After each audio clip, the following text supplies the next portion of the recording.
Assalamualaikum warahmatullahi wabarakatuh. Alhamdulillahirabbil alamin.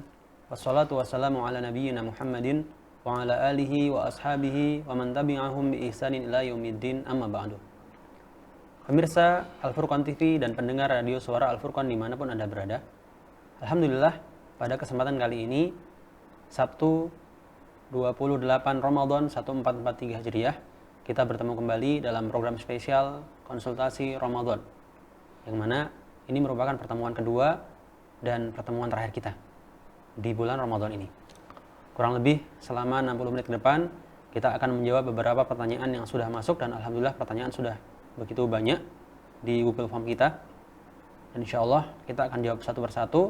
Semoga pertanyaan-pertanyaan tersebut bisa terurai, bisa dijawab, bisa diberikan solusinya oleh Ustaz Abu Ubaidah, yang alhamdulillah pada siang hari ini sudah duduk bersama kita di studio Al-Furqan TV ini. Tapi mungkin sebelum kita membacakan beberapa soal, kita sapa terlebih dahulu. Assalamualaikum Ustaz. Waalaikumsalam warahmatullahi wabarakatuh. Sehat Ustaz ya? Alhamdulillah. Insya Allah siap menjawab Ustaz? Siap. Mungkin semampunya. Insya Allah. Insya Allah siang ini langsung aja Ustaz. Langsung saja kita selesaikan, kita bacakan soal, nanti Ustaz penutupan saja. Karena ini terakhir, jadi kebetulan kita sekalian Ustaz menutupkan.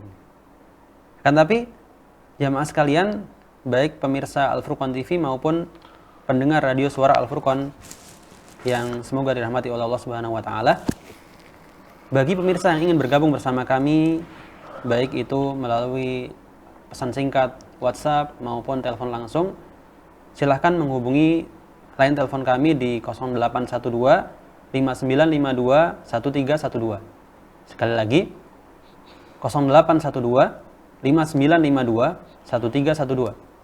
Ada di layar kaca atau di YouTube, di Instagram antum sekalian. Baik, insya Allah bagi pemirsa yang telepon akan kami dahulukan. Jadi silahkan berusaha menghubungi kami, insya Allah kami akan standby untuk menerima panggilan dari jamaah sekalian. Baik Ustadz, sambil menunggu panggilan yang ada, kita buka satu persatu pertanyaan yang sudah masuk melalui Google Form kita. Pertanyaan yang pertama dari saudari Nia yang berasal atau tinggal di Situbondo. Ustadz, apa hukum zakat fitrah bagi yang tidak mampu? Ini insya Allah bentar lagi berkaitan dengan zakat fitrah Ustadz, jadi ada pertanyaan tentang ini. Fadhal Ustadz. Ya, bismillahirrahmanirrahim. Alhamdulillah wassalatu wassalamu ala Rasulillah wala haula wala quwata illa billah, amma ba'd. Ya, termasuk ibadah ya yang mulia yang disyariatkan oleh syariat Islam adalah mengeluarkan zakat fitr atau zakat Ramadan, yaitu zakat yang dikeluarkan setelah kaum muslimin usai melakukan ibadah puasa di bulan Ramadan. Dan ini hukum asalnya adalah wajib ya bagi laki-laki maupun perempuan, bagi budak maupun merdeka, bagi ya anak yang kecil, dewasa dan yang sudah tua. Sebagaimana dalam hadis Ibnu Umar, farada Rasulullah sallallahu alaihi wasallam zakat al-fitri sa'an min tamrin aw sa'an min sya'ir ala dzakari wal unsa was saghiri wal kabir wa al hurri wal abdi minal muslimin. Rasulullah SAW mewajibkan satu sa' zakat fitr ya berupa kurma atau gandum kepada laki-laki maupun perempuan, kepada anak kecil maupun dewasa, kepada budak maupun merdeka dari kaum muslimin. Jadi hukum asal mengeluarkan zakat fitr adalah wajib, dan hikmahnya disebutkan oleh Nabi SAW ada dua, yaitu tuhratan lis-shaim wa tu'matan lil masakin. Tuhratan lis-shaim yaitu pembersih bagi orang-orang yang berpuasa ya dari dosa-dosa, kekurangan-kekurangan yang dia lakukan. Yang kedua adalah wa tu'matan lil masakin, memberi makan kepada orang-orang miskin ya, agar mereka di hari raya tidak minta-minta ya, agar mereka tidak sedih, tidak kekurangan, namun ya mereka berkecukupan, bergembira bersama. Ya, ini tujuan dari atau hikmah dibalik dari syariat zakat fitr. Dan zakat fitr memiliki beberapa syarat. Salah satu syaratnya adalah memiliki kemampuan. Ya, karena memang secara umum kewajiban-kewajiban itu ya adalah bagi yang mampu. Adapun jika tidak mampu, maka Allah Subhanahu wa taala tidak membebaninya. Sebagaimana Allah Subhanahu wa taala berfirman, "Fattaqullaha mastata'tum", bertakwalah kepada Allah semampu kalian. Allah Subhanahu wa taala juga berfirman, "La yukallifullahu nafsan illa wus'aha". Allah tidak membebani jiwa di luar dari kemampuannya. Ya, demikian juga hadis Nabi sallallahu alaihi wasallam, "Ma nahaitukum anhu fajtanibuh wa ma amartukum bihi fa'tu minhu mastata'tum". Apa yang aku larang, tinggalkanlah. Apa yang aku perintahkan, maka lakukan semampu kalian. Oleh karenanya di antara kaidah fikih yang disebutkan oleh para ulama, la wajiba ma'al ajzi. Tidak ada kewajiban kalau tidak mampu. Hanya mungkin perlu diketahui bahwa mampu dalam zakat fitr berbeda dengan mampu dalam zakat mal, ya. Jadi yang dimaksud mampu dalam zakat fitr adalah seorang yang memiliki ya kelebihan harta satu sa' dari kebutuhan pokoknya pada malam hari raya atau hari raya. Jadi misalkan kalau kebutuhan pada saat hari raya itu ya misalkan 100.000 misalkan atau 50.000 ya sebagaimana kebutuhan harian, lalu dia memiliki kelebihan makanan pokok satu sa' ya berarti dia sudah wajib.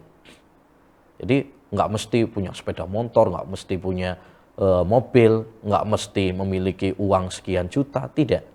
Ya, selama ada kelebihan satu sa' dari kebutuhan pokoknya, maka itu berarti termasuk mampu.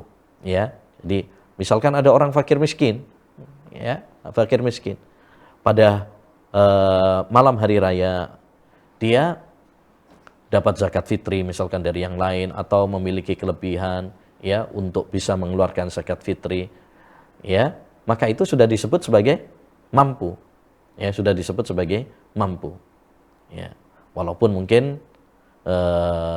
secara rumah atau kendaraan ya ala kadarnya, tapi selama dia memiliki kelebihan ya dari kebutuhan pokoknya itu satu sa' itu sekitar 3 kilo beras, itu sudah dianggap sebagai mampu. Jadi mampu pada zakat fitr berbeda dengan mampu dalam zakat mal. Ya, kalau zakat mal dia harus mencapai nisab, harus haul, ya. Nah, jadi tapi zakat fitri tidak harus seperti itu, ya. Nah, kalau memang betul-betul tidak mampu, artinya dia untuk makan pada malam hari itu, berarti dia tidak mampu. Kalau memang tidak mampu, tidak ada kewajiban. Ya, bahkan orang seperti ini dia layak untuk mendapatkan ya zakat fitr malahan, bukan memberi zakat fitr tapi mendapatkan zakat fitr ya karena betul-betul tidak mampu misalkan ya. Jadi intinya zakat fitr hukum asalnya adalah wajib dengan kesepakatan para ulama. Tujuan atau hikmahnya adalah membersihkan jiwa dari dosa dan memberi makan kepada fakir miskin. Dan zakat fitr memiliki beberapa syarat. Salah satu syaratnya adalah mampu. Ya, mampu. Tapi mampu di sini ya berbeda dengan mampu dalam zakat mal, ya. Mampu dalam artian pada malam hari raya dia memiliki kelebihan satu sa' dari kebutuhan pokoknya. Ya.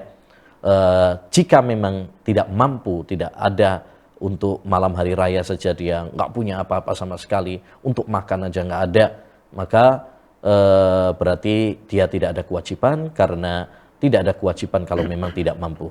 Ya, orang seperti ini berarti berhak mendapatkan zakat fitr. Wallahu a'lam bishawab. Baik Ustaz, kami ucapkan jazakumullah khairan atas jawabannya. Itu tadi pertanyaan dari saudari kita yang berada di daerah Situbondo. Baik, mungkin sambil menunggu panggilan yang masuk, kita bacakan lagi soal berikutnya, yaitu soal yang kedua. berasal dari saudari kita Kristina Dwi Prasetyowati yang beralamat di Gresik. Beliau bertanya, Assalamualaikum Ustadz, saya mau tanya tentang fidyah bagi orang yang berkebutuhan khusus atau penyakit yang disebut Down syndrome, Ustadz. Apakah orang seperti ini wajib bayar fidyah? Mungkin bayar zakat mungkin, Ustadz ya. Bayar fidyah karena sakit yang tidak puasa, yang tidak bisa puasa, kemudian zakat fidyahnya bagaimana?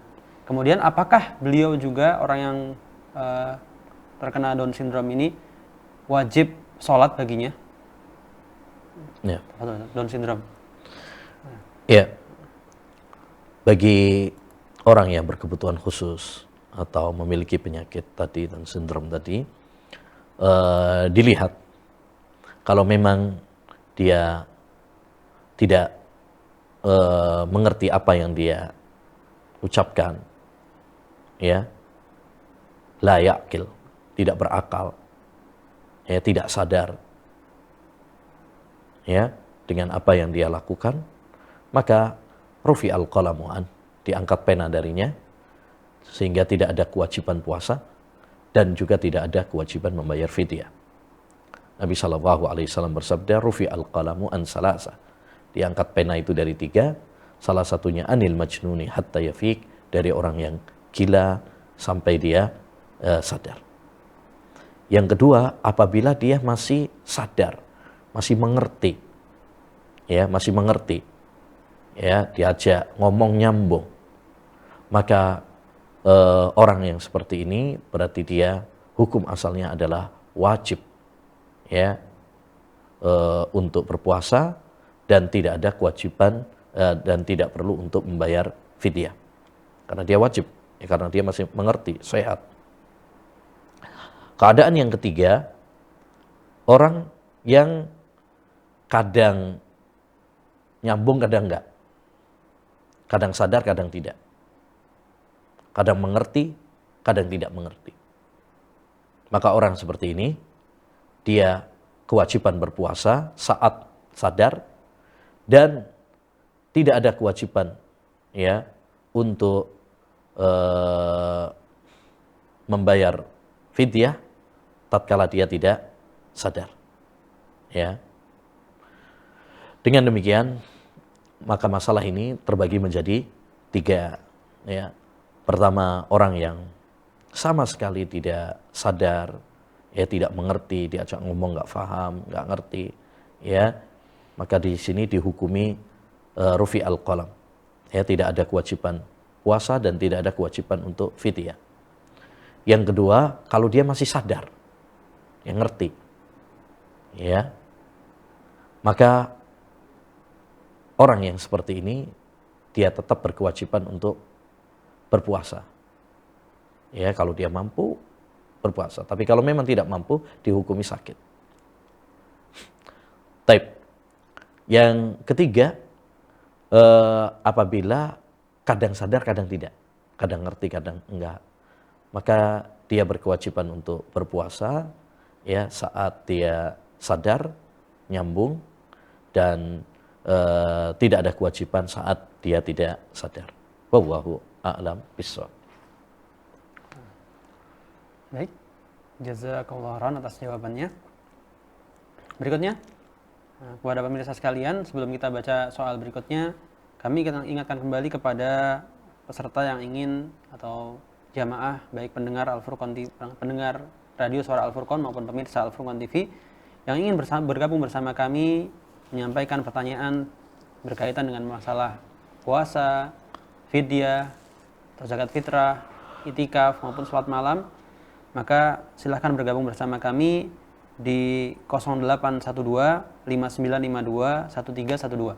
Sekali lagi, silahkan bergabung bersama kami di nomor 0812 5952 1312.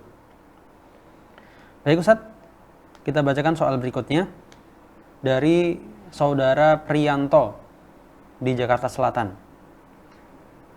Bismillah.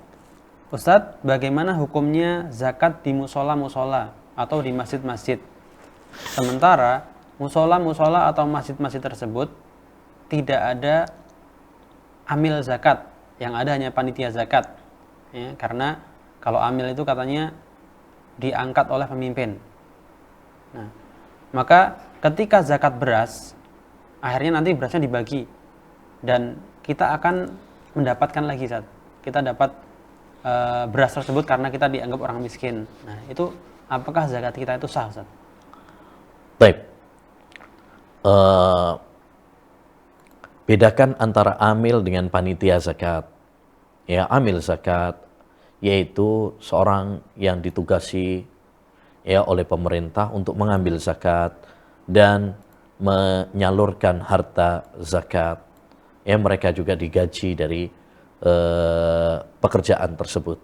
Itu namanya amil yang disebutkan oleh Allah Subhanahu wa taala, wal amilina 'alaiha. Ya, wal amilina 'alaiha.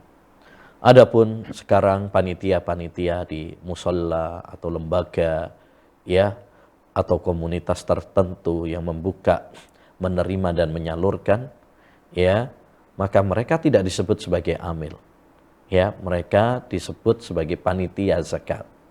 Panitia zakat fitri misalkan. Ya, itu relawan. Ya. Tidak mengapa kita menaruh zakat fitr kita kepada mereka, tapi bukan sebagai mereka itu sebagai amil, bukan, wakil, sebagai wakil, ya, sebagai wakil.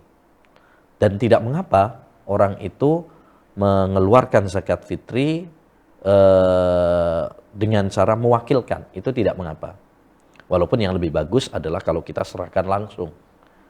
Para ulama mengatakan orang yang menyerahkan langsung itu lebih utama, karena satu, agar dia merasakan ibadah, yang kedua, agar lebih meyakinkan. Tapi kalau seandainya mewakilkan pun tidak mengapa, karena Rasulullah SAW juga sering mewakilkan ya kepada beberapa sahabatnya dalam jual beli, ya, dalam akad pernikahan, dalam penegakan hukum dan lain sebagainya. Jadi tidak mengapa mewakilkan, termasuk mewakilkan dalam zakat fitr, kita serahkan kepada masjid atau musholla, lembaga, yang penting mereka terpercaya, amanat, dan menyalurkan zakat fitrinya sebelum sholat hari raya Idul Fitri. Nah, itu harus dipastikan. Karena mereka adalah wakil kita, bukan wakil fakir miskin. Berbeda kalau mereka adalah fakir miskin, wakil dari fakir miskin seperti lembaga-lembaga resmi, maka tidak mengapa kita menyerahkan mereka walaupun nanti mereka menyerahkannya kepada fakir miskin setelah sholat hari raya. Itu kalau lembaga-lembaga resmi. Ya, adapun lembaga-lembaga yang hanya sekedar relawan, ya, panitia, zakat, ya, maka itu namanya wakil. Ya, dia adalah wakil yang kita serahi untuk menyalurkan zakat kita. Boleh menyalurkan zakat kepada mereka, tidak ada masalah, tapi mereka ya bukan disebut amil yang berhak mendapatkan zakat fitr. Kecuali kalau mereka diberi karena sebab yang lain. Misalkan karena fakir miskin, panitianya ternyata fakir miskin, ya boleh. Ya.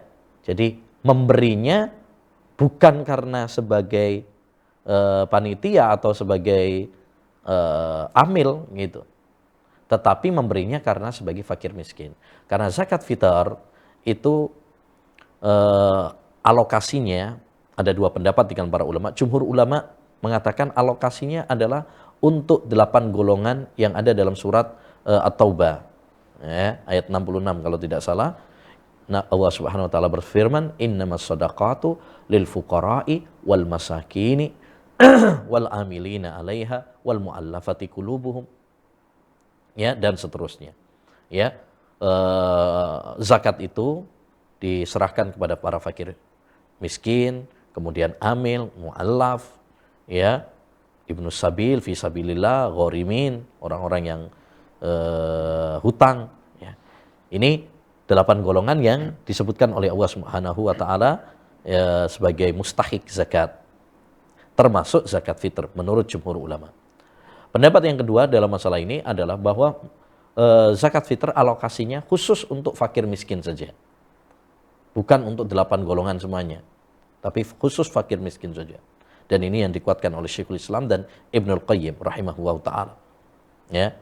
Tapi pendapat yang kuat adalah pendapat jumhur bahwa fakir miskin alokasi zakat fitr adalah untuk 8 golongan. Hanya yang lebih diprioritaskan adalah fakir miskin. Makanya dalam ayat itu sendiri yang didahulukan adalah fakir miskin. Innamas shadaqatu lil fuqara'i wal masakin. Yang didahulukan adalah fakir dan miskin. Tapi bukan berarti dibatasi pada fakir miskin saja. Ya, golongan yang lainnya pun berhak. Ya. Jadi, kalau panitia zakat tersebut masuk dalam 8 golongan ini tidak mengapa. Tapi kalau tidak masuk maka tidak boleh. Ya. Loh, kan mereka ini masuk amil. Tidak, mereka tidak disebut sebagai amil. Amil itu adalah seorang yang ditunjuk oleh pemerintah ya untuk mengelola zakat, mengambil zakat dan menyalurkan zakat, dan itu resmi dari pemerintah menggaji mereka, itu yang disebut amil. Adapun panitia-panitia zakat di musola, di masjid, lembaga, mereka hanya panitia relawan ya, bukan masuk kategori definisi amil yang disebut dalam Al-Qur'an tersebut ya. Jadi kalau panitia tersebut diberi ya karena sebab fakir miskinnya boleh. Tapi kalau mereka diberi zakat fitri karena sebagai amil, maka ini yang keliru. Ya, karena mereka bukan amil, hanya sekedar panitia. Wallahu a'lam bishawab. Ini Ustaz, mohon maaf Ustaz. Ya. Pertanyaannya tadi juga ada ini. Bagaimana seandainya akhirnya sama panitia zakat itu dibagikan ke kita yang tadi bayar juga? Apakah zakat kita sah gitu? Karena kita dianggap miskin oleh panitianya. Jadi muter balik ke kita lagi. Kalau memang kita dianggap sama mereka Miskin. kategori fakir miskin, maka tidak mengapa untuk mengambilnya, ya, mengambilnya. Nanti kalau antum merasa nggak fakir miskin, ya udah kasihkan kepada yang lain, ya, kasihkan kepada yang lainnya. Nah, dan untuk sebagai faedah, ini penting bagi para panitia juga, untuk menentukan fakir dan miskin, patokannya bukan dilihat dari rumahnya, atau dia punya mobil, atau punya sepeda motor gitu ya. Tetapi dilihat dari pekerjaannya. Ya, lihat dari pekerjaannya, lihat dari pemasukan dia setiap harinya. Ya, dalam artian begini. Para ulama menyebutkan patokan fakir dan miskin itu adalah dilihat dari kehidupannya, ma'isyahnya. Kalau kebutuhan dia misalkan dalam satu hari itu butuhnya 100.000. Tapi orang ini nggak punya pekerjaan. Pengacara, pengangguran banyak acara. Maka ini masuk fakir. Atau dia punya pendapatan, punya pekerjaan, pendapatan, tapi tidak sampai separuh dari kebutuhannya. Kalau tadi 100.000 misalkan, dia kerja tapi cuma dapat 20.000, 30.000, ini masuk fakir. Dan ini yang paling utama untuk diberi zakat. Yang kedua, miskin. Miskin itu adalah orang yang punya pekerjaan, tapi pendapatan dia nggak sampai memenuhi kebutuhannya, tapi lebih dari separuh. Ya, separuh dari kebutuhannya. Misalkan, kalau kebutuhannya 100.000, orang ini cuma dapat misalkan 60.000, 70.000, ya, tidak memenuhi kebutuhannya, tapi sudah lebih dari separuh. Nah, maka itu namanya miskin. Ya. Jadi kalau kita mau memberi zakat fitr misalkan, ya, atau memberi zakat mal, ya, cari yang kategorinya, patokannya itu seperti ini, fakir miskin itu. Orang-orang yang tidak punya pekerjaan, ya, dia sudah usaha tapi belum dapat pekerjaan, ya, atau pekerjaan yang sekiranya ya pendapatannya dikit, kecil sekali, nggak memenuhi kebutuhannya. Lah ini yang harus kita utamakan.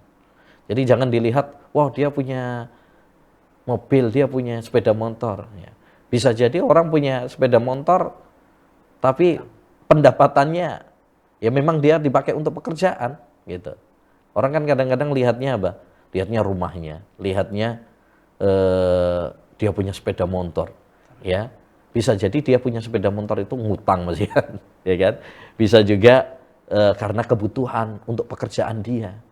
Ya, jadi jangan dilihat pada sisi itu, tapi lihat dia pendapatannya itu mencukupi kebutuhan dia apa tidak. Itu untuk menentukan kita fakir miskin itu di situ patokannya. Ya, wallahu a'lam. Baik Ustadz, kepada pertanyaan insya Allah sudah jelas jawaban dari Ustadz ya. Insya Allah kami ucapkan jazakumullah khairan kepada Ustadz dan juga kepada penanya yang insya Allah memberikan wawasan kepada kita, kepada para panitia. Insya Allah kita memiliki patokan bagaimana cara membagikan zakat fitri nantinya. Baik Ustadz, kita bacakan soal berikutnya yang berasal dari saudari Tuti Amalia, dari Ibu Tuti Amalia yang berasal dari kota Jakarta Pusat. Beliau bertanya, Ustadz, apa benar tidak sah membayar zakat dengan uang? Yakni zakat itu wajibnya dengan bahan pokok. Sedangkan kita tahu bahwasanya orang yang berhak menerima zakat itu mereka pasti membutuhkan uang, bukan hanya makanan pokok atau beras. Mereka pasti perlu uang untuk beli gas, beli ngolah makanan tersebut atau beli lauknya dan sebagainya. Nah, bagaimana Ustaz ini? Taib. Kita harus membedakan antara zakat fitar dengan zakat mal. Kalau zakat fitar, maka wajib dikeluarkan berupa makanan. Karena itulah yang diperintahkan oleh Rasulullah SAW, dan itu yang berlaku di kalangan para sahabat, ya, salaf, ya. Seperti dalam hadis tadi, so'an min tamrin au so'an min syair. Demikian juga dalam hadis Ibnu Abbas, tu'matan lil masakin, memberi makan kepada orang miskin. Itu tujuan dari zakat fitr. Ya. Oleh karenanya jumhur ulama, mayoritas ulama 4 madhab, ya, mereka mengatakan harus, ya, berupa makanan, tidak boleh dengan uang. Ya. Tidak boleh dengan uang. Kenapa? Karena ini pertama menyelisih sunnah Nabi Shallallahu Alaihi Wasallam. Ya, Rasulullah SAW mengeluarkannya dengan makanan pokok. Ya, maka jangan sampai kita menyelisihi sunnah Nabi Shallallahu Alaihi Wasallam. Falyahdharil ladzina yukhalifuna an amrih an tusibahum fitnah aw yusibahum adzabun alim. Hendaknya mereka takut kepada Allah Subhanahu wa taala, orang-orang yang menyelisih sunnah Nabi Shallallahu Alaihi Wasallam. Ya. Yang kedua, zakat fitri ini adalah syiar di antara syiar-syiar Islam. Jika kita merubahnya, maka kita merubah syiar Islam yang nampak menjadi sesuatu yang rahasia, tidak nampak. Kalau zakat fitr, lihat kalau kaum muslimin pas malam hari raya Idul Fitri, mereka berbondong-bondong membawa beras, syiar. Itu salah satu maqasidus syariah, di antara tujuan pokok syariat. Berbeda kalau misalkan, maaf, ngasih salam tempel atau ngasih uang, tidak nampak. Ya, tidak nampak. Yang ketiga, ya, perlu diketahui bahwa uang sudah ada pada zaman Nabi Shallallahu Alaihi Wasallam. Ada dinar, ada dirham, dan orang miskin pun sudah ada di zaman Nabi Shallallahu Alaihi Wasallam. Ya, orang miskin sudah ada di zaman Nabi. Kemudian dinar, dirham juga sudah ada pada zaman Nabi. Tapi Nabi SAW tidak memerintahkan kita untuk memberikan kepada fakir miskin, ya, dengan dinar dan dirham. Maka jangan sampai kita beralih, ya, menyelisih sunnah Nabi SAW. Keberkahan adalah dengan mengikuti sunnah Nabi SAW. Ya, lebih-lebih ini adalah pendapat mayoritas ulama, ya, mayoritas ulama. Taib. Kalau alasannya adalah fakir miskin sekarang adalah butuh, ya, butuh kepada uang, ya, perhatikan, jangan mencampur aduk antara zakat fitr dengan zakat mal. Kalau zakat fitr adalah dengan uang, zakat fitr maka harus dengan makanan. Kalau dia nggak butuh makanan, berarti tidak termasuk fakir miskin. Tidak termasuk fakir miskin. Ya. Berikan kepada yang membutuhkan. Karena makanan itu adalah kebutuhan pokok yang dibutuhkan, ya, oleh orang-orang yang sangat mendesak kebutuhannya. Kalau ada yang mengatakan saya nggak butuh kepada makanan, saya butuh kepada uang, ini berarti bukan fakir miskin. Ya, bukan fakir miskin. Yang kedua, di sana ada alokasi zakat mal. Artinya Rasulullah sudah bagi. Kalau zakat fitri, ya keluarkan, ya, dengan makanan pokok. Kalau uang gimana? Kalau ada yang butuh uang, nah itu diambilkan dari yang lain. Zakat mal. Bahkan para ulama mengatakan zakat mal tidak boleh diberikan dengan berupa makanan pokok atau pakaian atau barang. Ya. Zakat mal ya dengan uang. Ya, zakat mal dikeluarkan dengan uang. Kalau zakat fitri dengan makanan pokok. Jadi sudah dibagi. Ya, Islam ini sudah bagi. Rasulullah sudah membagi. Alhamdulillah. Ya. Nah, karena fakir miskin dia bisa dapat zakat fitrah berupa makanan, dia juga bisa mendapatkan uang, ya, dari zakat mal, dari zakat mal. Walhamdulillah, ya, walhamdulillah. Intinya untuk zakat fitri, ya, pendapat yang kuat tidak boleh, ya, mengeluarkan dengan uang. Ya, ini lebih hati-hati, ini pendapat yang lebih kuat sesuai dengan sunnah Nabi Shallallahu Alaihi Wasallam. Ya, kalau zakat mal, nah silahkan pakai uang. Ya, apalagi biasanya kaum muslimin ketika mau mengeluarkan zakat itu biasanya pas bulan Ramadan juga. Jadi bisa digabung. Kita ngasih beras plus ada amplopnya diambilkan dari zakat mal. Ya, begitu. Wallahu a'lam bishawab. Lebih-lebih ini ada satu lagi. Kalau patokan kita adalah keinginan para fakir miskin, maka nanti tidak ada patokan yang jelas. Tidak ada patokan yang jelas. Oh, fakir miskin sekarang butuhnya uang, akhirnya kita berikan uang. Oh, fakir miskin sekarang butuhnya pulsa, akhirnya nanti ngasih pulsa. Ya kan?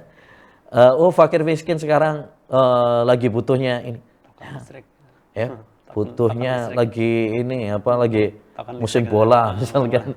Butuhnya bola untuk olahraga. Nah, ya, Islam ini bukan sesuai hawa nafsu. Islam ini ada patokannya. Sudah ada patokannya yang jelas, yang bersumberkan dari wahyu Allah Subhanahu wa Ta'ala, bukan mengikuti selera kemauan hawa nafsu. Lebih-lebih kalau zakat fitri itu pakai uang, namanya uang kita nggak ngerti. Iya kalau nanti dipakai untuk beli beras, beli kebutuhan-kebutuhan pokok. Nah kalau dipakai untuk beli rokok, beli mercon, ya kan, malam hari raya biasanya ada orang beli mercon lah, beli ini. Nah, sesuatu yang tidak bermanfaat. Begitu. Berbeda dengan zakat harta. Zakat harta kasihkan dengan uang. Silahkan nanti fakir miskin dia tahu sendiri apa yang kebutuhan dia. Mungkin dia butuh beli ini, beli itu. Silahkan. Itu zakat mal. Tapi zakat fitr, ya, maka alokasinya diberikannya dengan, ya, berupa makanan. Wallahu a'lam bishawab. Jadi kaidahnya juga dilihat tadi, Ustaz, ya. Diingat kalau nggak perlu beras berarti sudah bukan orang miskin lagi. Baik, jazakallahu khairan Ustaz. Itu tadi soal dari Ibu Tuti Amaliyah yang tinggal di Jakarta Pusat. Masya Allah nih Ustaz, pertanyaan banyak tentang zakat Ustaz, karena memang sudah urgen Ustaz ya. Sebentar Udah waktunya. mereka menghadapinya. Udah waktunya, dan waktunya sekarang hari ini itu sudah mulai masuk ya. Karena zakat fitr itu memiliki dua waktu. Waktu yang afdal yaitu malam hari raya dan setelah subuh sebelum berangkat itu. Yang kedua adalah 1 hari atau 2 hari sebelum hari raya. Nah ini sudah masuk ini. Sekarang sudah tanggal 28, ini berarti sudah boleh. Kalau mau mengeluarkan zakat fitri hari ini itu sudah diperbolehkan. Atau besok sudah diperbolehkan. Ya, rukhsah dalam hadis Ibnu Umar. Wa kanu yu'tunahu qabla al-fitri bi yaumin aw yaumain. Dan mereka yaitu para sahabat mengeluarkan zakat fitri sehari atau dua hari, itu diperbolehkan. Wallahu a'lam. Ya Ustaz. Berikutnya, sambil menunggu mungkin ada pemirsa yang ingin bergabung bersama kami, langsung bertanya kepada Ustadz. Insya Allah kita akan siap menjawab atau akan kita sampaikan kepada Ustadz. Yakni silahkan bergabung bersama kami di nomor 0812 5952 1312. Sekali lagi, kepada seluruh pemirsa Al-Furqan TV maupun pendengar radio suara Al-Furqan dimanapun Anda berada, bagi yang ingin bergabung bersama kami, silahkan hubungi kami di 0812 5952 1312. Silahkan disimpan, insya Allah itu juga nomor admin Al-Furqan TV. Baik Ustadz, kita baca pertanyaan berikutnya, dan masih tentang zakat ini Ustadz. Ya. Dari Bapak Harsono yang berasal dari kota Kediri. Pertanyaannya, Bismillah, Assalamualaikum Ustadz, mohon pencerahannya. Saya diamanahi oleh yayasan untuk mengelola ZIS, zakat, infak, sedekah. Beberapa hari yang lalu ada transferan masuk uang yang tidak ada konfirmasi untuk apa. Nah, karena saat cetak di bank sama tidak ada keterangan juga. Nah, bagaimanakah status uang seperti ini, Ustaz? Apa kita akan salurkan ke zakat atau infak? Nah, ini kebingungan menghadapi karena kebetulan kita juga, Ustaz ya. Kita juga kadang ada transferan juga. Mungkin ya. Baik. Sebelumnya mungkin kami sarankan kepada saudara penanya sebagai pengurus untuk membuat rekening yang terpisah antara zakat dengan infak sedekah. Karena tentu alokasinya nanti berbeda. Kalau infak sedekah lebih umum ya, bebas ya kebutuhannya, alokasinya. Tapi kalau zakat ini alokasinya lebih khusus. Hanya 8 golongan yang disebutkan oleh Allah Subhanahu wa taala. Oleh karenanya sebaiknya bagi lembaga-lembaga ya untuk membuat rekening yang berbeda. Zakat sendirikan, infak sedekah sendirikan. Sehingga dengan demikian, kalaupun nanti tidak ada konfirmasi, ya tidak ada konfirmasi, selama masuknya di rekening zakat ya berarti kita husnudzonnya adalah zakat. Ya, yang masuknya infak sedekah, walaupun nanti nggak ada konfirmasi, ya udah berarti itu masuknya di infak sedekah. Dengan demikian tidak tercampur antara zakat dengan infak sedekah. Ya, itu saran saya. Taib. Bagaimana kalau misalkan masih campur dan tidak ada konfirmasi, ya, wallahu a'lam, ya, selama tidak ada konfirmasi maka hukum asalnya berarti umum. Ya, hukum asalnya adalah umum, alokasinya bisa untuk masuk infak atau sedekah. Ya, kenapa demikian? Karena kalau zakat itu khusus, ya dia alokasinya khusus 8 golongan tadi. Berbeda dengan infak sedekah, dia bisa umum, bisa untuk misalkan bencana atau pembangunan ini, pembangunan itu. Ya, berbeda dengan uang zakat. Jadi selama pertama saran dari kami hendaknya rekeningnya dipisah. Seperti kita di Ma'had Al-Furqan ini, kita rekening itu kita pisah per program malahan. Untuk yatim sendiri, misalkan untuk zakat sendiri, infak sodako sendiri, untuk program beasiswa sendiri, sehingga itu insya Allah Ta'ala lebih aman, sehingga tidak tercampur antara satu program dengan program yang lain. Karena misalkan harta yatim kan nggak mungkin kita pakai untuk yang lain, ya.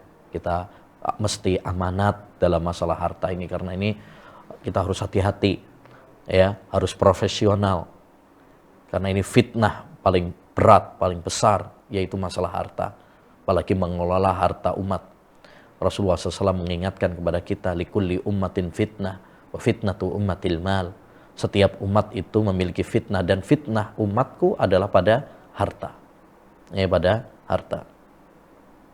Taib. Jadi itu saran dari kami. Adapun yang selama ini masih tercampur misalkan, maka hukum asalnya adalah umum, ya, infak sedekah sampai dia ada keterangan bahwa itu adalah lebih khusus. Jadi kalau secara kaidah berarti hukum asalnya umum, bisa dipakai untuk apapun, yaitu infak sedekah, ya. Nah, wallahu a'lam. Untuk TV juga Ustaz, kita punya rekening sendiri. Mungkin bagi pemirsa yang donasi sendiri ke TV, Siap, insya Allah kita juga sudah dipisah saja. Iya. Ada, biasanya di TV ini ada rekeningnya juga. Ya, ini juga termasuk bagian dari membantu kelancaran dakwah. Ya, program-program kebaikan, ya, mari kita dukung apa yang kita bisa. Man istata'a minkum an yanfa'a akhahu falyaf'al. Siapa di antara kalian yang bisa memberikan manfaat kepada saudaranya, lakukanlah. Harta itu adalah titipan dari Allah Subhanahu wa taala. Kita akan ditanya oleh Allah Subhanahu wa taala dari mana kita mendapatkannya dan untuk apa kita belanjakan. Ya, maka belanjakan harta kita untuk hal-hal yang bermanfaat, termasuk untuk tadi mendukung program dakwah, ya, di Al-Furqan TV ini misalkan. Ya, tentu butuh operasional, butuh bayar, ya, satelitnya, ya, dan beli alat-alatnya dan sebagainya. Nah, tentu ini butuh, ya, dukungan. Wa ta'awanu 'alal birri wat taqwa wa la ta'awanu 'alal itsmi wal udwan. Tolong menolonglah kalian dalam kebaikan dan dalam ketakwaan kepada Allah Subhanahu wa taala. Ya, semoga Allah Subhanahu wa taala memberikan taufik dan keberkahan pada harta kita semuanya. Nah, baik Ustaz. Alhamdulillah, pertanyaan demi pertanyaan sudah kita jawab, dan ternyata yang numpuk juga banyak nih Ustaz. Di WA juga sudah banyak. Cuma kita dahulukan juga yang dari Google Form karena sudah dari kemarin. Ini juga terkait zakat, infak, tentang Idul Fitri. Artinya kita lebih mengejar ke yang ke sini. Nah, tapi Ustaz, sepertinya ada telepon yang masuk. Kita coba sapa atau sambil pemirsa juga. Assalamualaikum. Waalaikumsalam warahmatullahi wabarakatuh. Mohon maaf, dengan siapa ini, Bu? Ibu Desmi. Ibu Desmi dari Padang, Bu, ya? Dari Padang. Ya. Iya, Ustaz. Nah, silahkan Bu sampaikan pertanyaan ke Ustaz. Ini Ustaz, saya kan punya bapak anak kan udah sakit, udah 10 tahun. Jadi dia lumpuh, udah nggak bisa cari nafkah. Terus kebetulan tahun kemarin dia masih bisa puasa, tapi tahun ini udah nggak bisa puasa. Apakah wajib bayar fidyah, Ustaz? lumpuh tapi masih sadar apa tidak? Sadar. Cuman pikirannya udah nggak kayak kita nih gitu. Kayak normal gitu. Umurnya? Iya, ya. Tapi masih sadar ya, nyambung gitu ya? Masih. Baik. Baik, Bu, itu saja, Bu. Iya. Terus zakat fitrahnya kan wajib dibayar ya sama ahli waris. Iya. Ya, berarti itu Bu ya. Itu Apa? aja Ustaz. Baik. Soal video Betul. iya. Lumpuh dengan zakat ya Bu ya. Ya. Baik, assalamualaikum. Waalaikumsalam. Taib. Beliau bertanya tentang orang tuanya yang lumpuh gitu ya, tapi masih sadar, ya masih sadar. Apakah ada kewajiban bayar fidyah? Naam, ya. Jadi kalau orang tua itu, orang tua ada beberapa kemungkinan. Kemungkinan yang pertama dia masih kuat untuk puasa, masih kuat untuk puasa, maka wajib untuk berpuasa, ya, wajib untuk berpuasa. Yang kedua, orang tua yang sudah tidak sanggup lagi untuk berpuasa, ya, dia sudah tidak sanggup karena usia, maka kewajibannya adalah membayar fidyah, ya, bayar fidyah. Dan bayar fidyah caranya ada dua. Yang pertama, kita ngundang beberapa orang miskin sejumlah hari yang ditinggalkan oleh orang tua kita. Misalkan, kalau orang tua nggak bisa puasa selama Ramadan, berarti sekitar 30 hari. Caranya bagaimana? Undang 30 orang miskin ke rumah atau ke masjid, kemudian diajak makan, ya, bareng bersama, buka bersama misalkan. Itu. Yang kedua adalah kita memberikan kepada fakir miskin kebutuhan makanan, ya, misalkan nasi kotak, ya. Jadi bisa kita undang mereka satu paket atau setiap hari kita kasihkan kepada para fakir miskin satu kotak nasi, ya, beserta lauk pauknya. Nah, itu. Kemungkinan yang ketiga adalah orang tua yang, mohon maaf, sudah tidak sadar lagi. Ya, sudah tidak sadar lagi. Artinya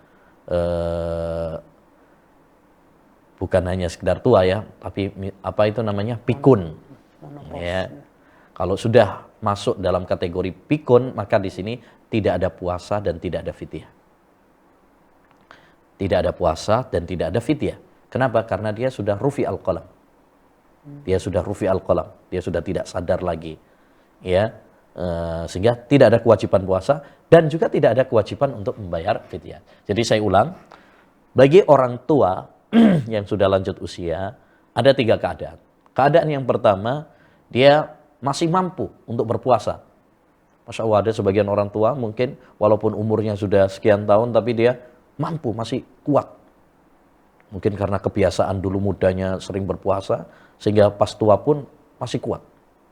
Ya, umur tidak menghalangi dia untuk tetap berpuasa. Ya, tidak membahayakan dia juga puasa. Maka orang seperti ini tetap berkewajiban untuk puasa karena dia masih mampu. Yang kedua, ada orang tua masih sadar tapi sudah nggak mampu. Nggak kuat untuk berpuasa. Maka di sini tidak ada kewajiban puasa, tapi kewajibannya adalah membayar fidyah. Ya, karena sudah nggak mampu lagi. Taib. Yang ketiga, keadaan yang ketiga adalah orang yang lanjut usia tapi sudah tidak sadar. Ya, sudah pikun misalkan. Maka dalam kondisi seperti ini dia tidak wajib puasa dan tidak ada kewajiban juga untuk membayar fidyah. Taib. Kita masuk kepada tadi pertanyaan dari ibu, orang tuanya sudah tua, kemudian lumpuh, tapi masih sadar. Masih sadar. Berarti tidak ada kewajiban untuk berpuasa. Karena dia sudah tidak mampu tadi, ya. Sudah tidak mampu, apalagi sudah lanjut usia, apalagi sakit lagi. Berarti itu jelas tidak ada kewajiban untuk berpuasa. Tapi apakah membayar fidyah atau tidak? Tadi kita tanya, beliaunya mengatakan masih sadar. Ya, masih sadar, masih nyambung kalau diajak ngomong. Dengan demikian, maka masih berkewajiban untuk membayar fidyah. Ya, masih berkewajiban untuk membayar fidyah. Ya, caranya tadi bisa dengan mengundang orang-orang miskin, atau misalkan bikin aja misalkan 30 nasi kotak, atau bikin 30 nasi kotak, nanti kemudian dibagikan kepada fakir miskin ya. Jangan sembarangan orang juga, kepada para fakir miskin. Ya. Itu. Yang pertanyaan kedua tadi apa ya? Zakatnya. Ya, zakat fitr. Zakat fitr wajib. Karena zakat fitr itu tidak disyaratkan dia berpuasa gitu ya. Ya. Makanya orang tua wajib mengeluarkan zakat fitr untuk anaknya, bahkan yang masih bayi sekalipun belum berpuasa. Ya.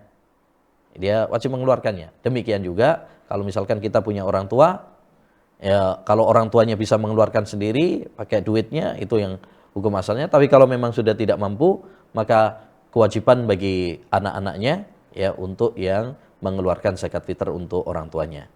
Ya, jadi tetap ada kewajiban zakat fitr bagi orang tua kita yang tadi sudah lumpuh ya di bulan Ramadan ini. Jangan lupa untuk berdoa kepada Allah SWT, terutama bagi anak-anaknya. Berdoa kepada Allah SWT agar orang tua diberi kesembuhan, ya, diberi diampuni dosa-dosanya, ya, diberikan husnul khatimah, ya. Kita harus optimis, ya, tidak boleh pesimis. Jangan pernah putus asa dari rahmat Allah SWT. Selagi kemudian saya nasihatkan juga untuk anak-anaknya, selagi Allah SWT masih ngasih kesempatan kepada kita untuk berbakti kepada orang tua kita, ya, manfaatkan sebaik-baiknya sebelum orang tua kita meninggal dunia, ya, sebelum kita nanti nyesel kalau sudah ditinggal oleh orang tua kita, ya. Jadi manfaatkan keberadaan orang tua kita, karena orang tua adalah pintu surga yang terindah bagi kita, ya. Wallahu a'lam bishawab. Jadi pengen pulang, Ustaz. Tapi Ustaz, itu tadi jawaban dari untuk Ibu Desmi yang berasal dari Kota Padang. Tapi Ustaz, ini masih tentang zakat nih. Soal berikutnya, atau kita sapa dulu pemirsa yang ingin bergabung, kita ingatkan lagi, silahkan menghubungi kami seperti Ibu Desmi tadi di nomor yang sudah tertera di layar kaca Anda semuanya. Sudah dari tadi ngomong nomornya, Ustaz. Nah, pertanyaan berikutnya, Ustaz, dari Ummu Ibrahim di Kota Medan. Ustaz, bolehkah seorang ibu membayarkan zakat fitrah anaknya yang sudah menikah beserta 4 cucunya? Nah, karena suami anaknya tersebut tidak memberi nafkah kepada istri dan anak-anaknya. Awal musta'an. Begitu satu pertanyaannya, tafadhol. Awal musta'an. Pertama, tentu kita ingatkan ini ya kepada para suami yang tidak menafkahi istri, tidak menafkahi anak-anaknya, dosa besar. Ya, ini dosa besar. Nabi SAW mengatakan, kafa bil mar'i isman an yudhayyi'a man yakut. Cukuplah seorang itu dianggap berdosa jika dia menelantarkan orang-orang yang di bawah tanggungan nafkahnya, istrinya, anak-anaknya. Ya, ingat wahai para suami, kita akan ditanya oleh Allah SWT. Ya, ketika kita sudah menikah, berarti kita sudah mengikat janji suci ya dengan istri kita untuk menafkahinya, menafkahi anak-anaknya. Ya. Jadi ini perlu kita ingatkan. Termasuk zakat fitr ini adalah kewajiban suaminya mestinya. Ya, tanggungan dia. Kalau dia kemudian kabur, tidak bertanggung jawab, ya, ingat dia nanti akan berdiri di hadapan Allah Subhanahu wa taala mempertanggungjawabkan hal itu. Jadi ini kita ingatkan ya kepada para suami yang menelantarkan istri, menelantarkan anak, tidak menafkahinya, ya, apalagi tidak menanggung zakatnya juga. Nah, ini dosa, ini suaminya yang dosa. Taib, bagaimana orang tua ya mengeluarkan zakat fitr untuk anaknya yang tadi suaminya tidak menafkahinya? Ya, pada dasarnya tadi ini kewajiban suami. Ini pada dasarnya adalah kewajiban suaminya untuk mengeluarkan zakat fitri bagi istrinya dan anak-anaknya. Itu pada dasarnya adalah dia berdosa dia ketika dia tidak melakukan tanggung jawab tersebut, amanat tersebut. Yang kedua, bagaimana kalau seandainya orang tuanya yang mengeluarkan zakat fitr? Ya tidak mengapa, ya tidak mengapa, insyaallah taala, karena ya itu adalah anak-anaknya sendiri dan itu adalah cucu-cucunya, tidak mengapa, ya. Tapi kalau seandainya bisa, misalkan mungkin sebagian, kita nggak pada kasus ini saja ya, ada sebagian orang misalkan walaupun suaminya nggak ada, dia tapi mampu, dia mungkin punya pekerjaan, ya, ada misalkan seorang bahkan mungkin janda misalkan, tapi dia punya penghasilan, ya, atau anak-anaknya juga sudah mapan misalkan. Hukum asalnya kalau seorang itu mampu mengeluarkan zakat fitri sendiri, itu yang lebih utama. Itu yang lebih utama.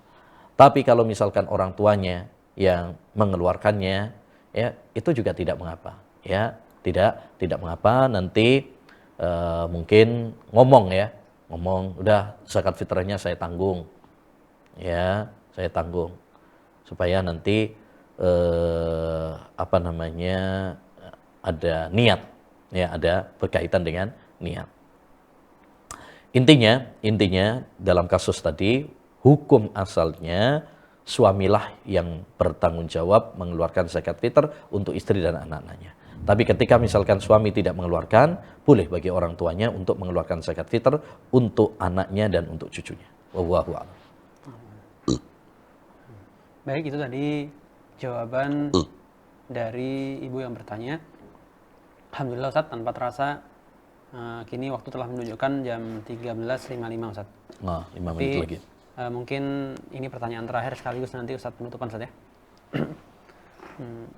Pertanyaan berikutnya itu berasal dari pesan WhatsApp yang masuk, yakni ada yang bertanya, 2 pertanyaan Ustaz, diborong nih. Ustaz, terkait dengan Idul Fitri nanti, itu manakah lebih utama Ustaz? Sholat di musola atau sholat di masjid? Nah, setelah Idul Fitri itu nanti kan juga ada setelah Syawal ada puasa Syawal, itu afdolnya dimulai kapan Ustaz? Apakah tanggal 2 langsung atau tanggal 3 dari tanggal berapa? Karena di tanggal 1 kan haram berpuasa. Gimana Ustaz? Ya, untuk sholat hari raya Idul Fitri, di mana yang lebih utama? Apakah di masjid ataukah di tanah lapang? Ya, jawabannya adalah di tanah lapang, di lapangan yang lebih utama. Kenapa demikian? Karena itu yang dipilih oleh Rasulullah SAW. Nabi SAW biasa sholat di Masjid Nabawi. Tapi untuk sholat Idul Fitri dan Idul Adha, beliau memilih untuk di musola. Musola itu maksudnya adalah tanah lapang. Bukan musola istilah orang Indonesia ya, musola langgar, ya, surau begitu, yakni masjid kecil. Bukan. Ya, yang dimaksud musola yaitu tanah lapang. Jadi kalau misalkan ada tanah lapang luas, ya, di mana kaum muslimin bisa berkumpul di sana, ini yang lebih utama. Supaya apa? Supaya lebih nampak syiar Islam. Ini hikmahnya. Ya, di mana kaum muslimin berkumpul, ya, di satu tempat, ya, sama-sama bertakbir, ya, menunjukkan persatuan, kebersamaan, sehingga menampakkan syiar Islam. Ini diantara maqasidus syariah yang diinginkan oleh Allah SWT, yaitu menampakkan, mengagungkan syiar-syiar Islam. Ya. Bagaimana kalau di masjid? Ya, di masjid sah juga. Masjid tempat terbaik, boleh juga orang di masjid. Tapi kalau kita mau mengikuti sunnah Nabi, ya, cari yang lebih utama, yang lebih afdal, ya, maka yang lebih utama adalah di tanah lapang. Ini yang dipraktekkan oleh Nabi, ini yang dipraktekkan oleh Khulafaur Rasyidun, ya, dan ini pendapat 4 madhab, ya, seperti yang disebutkan oleh Syekh Ahmad Syakir dalam takliknya terhadap Sunan Tirmidzi. Bahkan Syekhul Albani rahimahullahu ta'ala punya buku khusus dalam masalah ini. Ya, salatul idaini fil musalla hiya sunnah. Salat Idul Fitri dan Idul Adha di tanah lapang itulah sunnah. Itulah sunnah. Artinya ini sunnah yang perlu kita semarakkan, yang perlu kita hidupkan, ya, yang perlu kita hidupkan. Oleh karenanya kita dulu belajar di Qasim, ya, di Unaiza, ya, kita sebenarnya punya masjid besar yang disebut dengan Jami'ul Kabir atau Jami' Ibnu Utsaimin. Tapi ya kalau sholat Idul Fitri, Idul Adha, ya kita sholatnya di tanah lapang, di lapangan Unaiza, ya, itu luas tempatnya. Jadi intinya ma'asyiral muslimin, yang sunnah, ya, yang sunnah dalam sholat Idul Fitri dan Idul Adha adalah di tanah lapang. Itu yang lebih afdol. Bukan berarti kalau sholat di masjid, ya, nggak boleh, enggak, ya, boleh juga, sah juga, ya, tapi yang lebih baik adalah di tanah lapang. Lebih-lebih kadang-kadang nih sebagian kaum muslimin masjid yang dipakai kecil, ya, mungkin kalau masjidnya besar kayak Istiqlal itu mending, bisa nampung banyak, ya, persatuan kaum muslimin masih terwujudkan. Nah, kadang-kadang ini setiap musola kecil ngadakan. Nah, ini seandainya digabung, dijadikan satu musola, ya, di tempat yang besar, lapangan, wah, ini lebih bagus supaya syiar Islam semakin nampak. Wallahu a'lam. Adapun yang berkaitan masalah yang kedua, yaitu puasa Syawal, kemarin sudah kita bahas di pertemuan hari Kamis sore, ya. Mungkin nanti bisa dilihat rekamannya. Itu pembahasan khusus fikih puasa Syawal sudah kita bahas. Salah satunya kapan memulainya. Memulainya yang paling utama adalah langsung setelah sholat hari raya. Maksudnya berarti hari kedua Syawal. Hari kedua Syawal. Karena kalau hari pertama kan nggak mungkin untuk puasa, ya, karena itu waktu yang terlarang. Nah, hari kedua langsung kita berpuasa, itu waktu yang paling utama. Ya, kenapa lebih utama? Karena lebih segera, itu lebih bagus. Ya, lebih bagus lagi dengan berturut-turut, karena lebih cepat.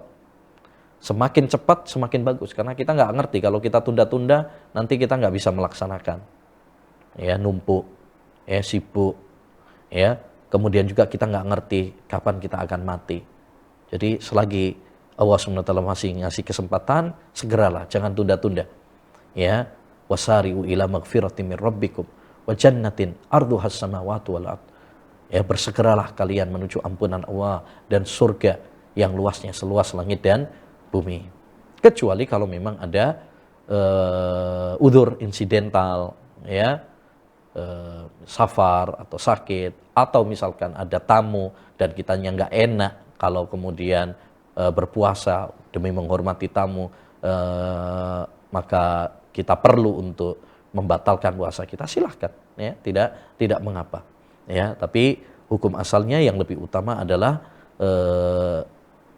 hari kedua langsung, itu lebih utama karena itu lebih cepat, ya, lebih cepat.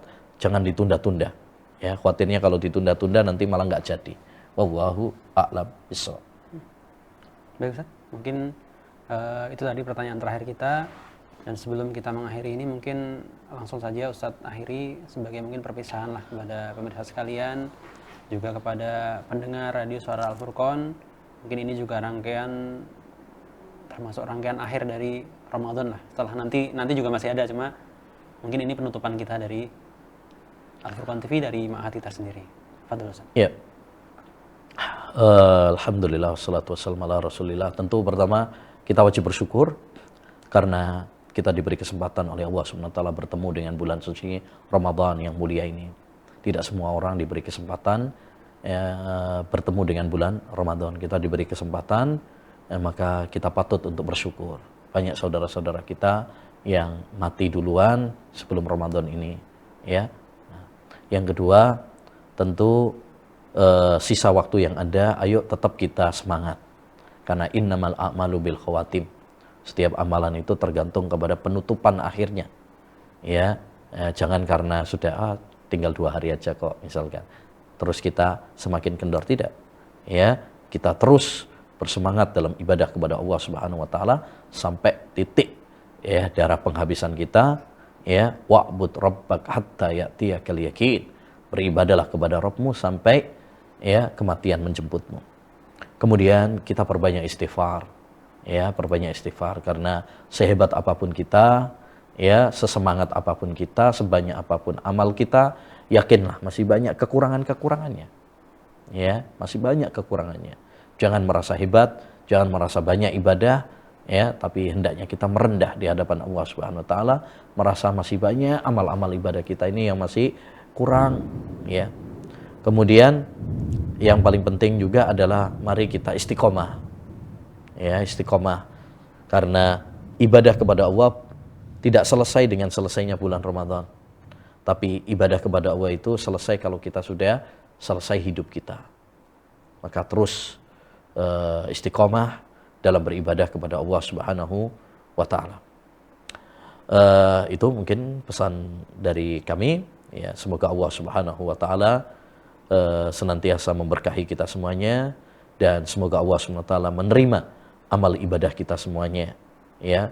Wassallallahu wasallama ala nabiyyina Muhammad wa ala alihi wa sahbihi ajmain.